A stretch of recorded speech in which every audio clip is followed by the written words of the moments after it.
दृष्टि सदा संतों का दर्शन करती रहे। संतों में ऐसी क्या विशेषता है? भाई संतों में ऐसी विशेषता इसलिए है, एक तो देव मंदिर होता है तो उसमें भगवान की प्रतिष्ठा होती है, वह तो अपने स्थान से ही नहीं सकता, वहाँ तो आपको जाना पड़ता है। लेकिन संत लोग तो ऐसे होते हैं जो भगवान के चलते फिरते मंदिर है। अन्य तीर्थों में आप अनेक दिनों तक रहो तो कोई लाभ मिलेगा, लेकिन भैया संतों की तो दृष्टि पड़ जाता है। हमारा भी सौभाग्य है, हमारे मंदिर संत भगवान पधारे हैं।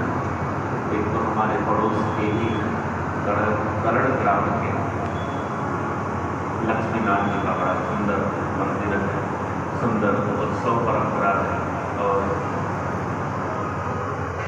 राघव सर जी महाराज का नाम है, रेवासा में अत्यंत किया है। और अब ठाकुर सेवा, धर्म सेवा, देश सेवा के प्रति और दूसरे हमारे नहीं, हाँ नाम तो थोड़ा परशुराम जी महाराज ब्राह्मण परशुराम, लेकिन आप बड़े सौम्य हैं। आप भी कथा भागवत रामायण इत्यादि बड़ा सरस गायन करते हैं। जयपुर में स्थान बना रखा है, बड़ी सुंदर गो सेवा इत्यादि करते हैं। तो हमारे मध्य एक कथा है और इस कथा का तो लाभ यही है, सत्संग होता है। हमारी भक्ति सभी सुरक्षित है, भक्ति सदा सत्संग है। संतों के संग से ही भक्ति सुरक्षित रहती। कुबेर के पुत्र भी भगवान से ये स्तुति करते हैं, हमारी दृष्टि सदा संतों के दर्शन करती रहे। यदि कभी हमारे ऊपर संकट आया तो हमारी रक्षा भी करनी पड़ेगी। भगवान कहते हैं आप सबकी रक्षा भी करेंगे। तो लाला हमारी तीनों शर्तें तुमको मान्य है तो हम भी राजी हैं, तुम जिस देवता की कहो हम उसकी पूजा करेंगे। भगवान कहते हैं चलो फिर गिरिराज गोवर्धन की शरण में चलते हैं, उनकी पूजा करेंगे, वे ही सबसे बड़े देवता हैं ब्रज के। तो ब्रज के महाराज हैं श्री गोवर्धन महाराज, उनकी शरण में जाने की तैयारी सब ब्रजवासी करते हैं। हम लोग भी वही तैयारी करें, लेकिन उससे पूर्व हम सबकी तो क्या भाई धर्म की रक्षा करने के लिए भी जिन्होंने, और जैसे भगवान ने गोवर्धन धारण करके समस्त ब्रजवासियों की रक्षा की, ऐसे ही चाहे गौ माता के ऊपर संकट हो, चाहे मनुष्यता के ऊपर संकट हो, चाहे अन्य किसी पर भी संकट हो, सदैव जो सबसे आगे आते हैं तो वह है हमारे संत।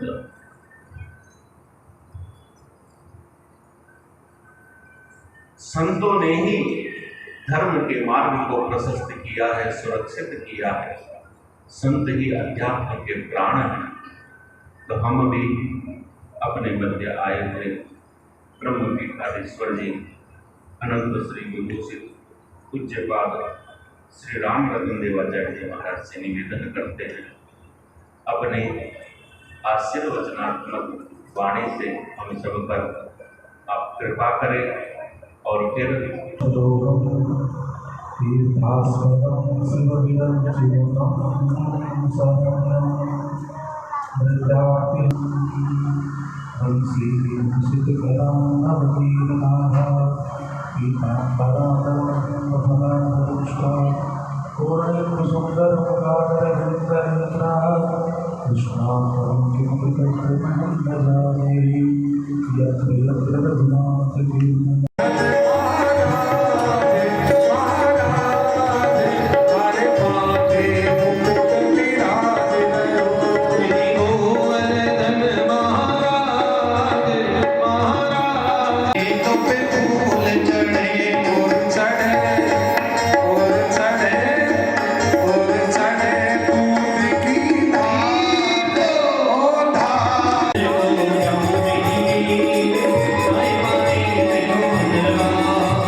भगवान गाय चराने जाते हैं और साथ में भगवान में एक हरे बांस की टुकड़ी उसमें छेद की और उसे अपने अधरों के ऊपर रख करके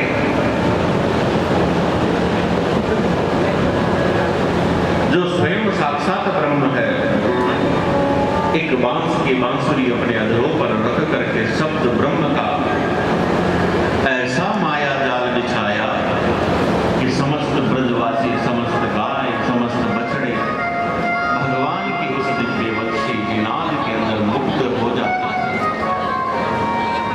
भगवान की वह रेणु, वह बंसी जब बजती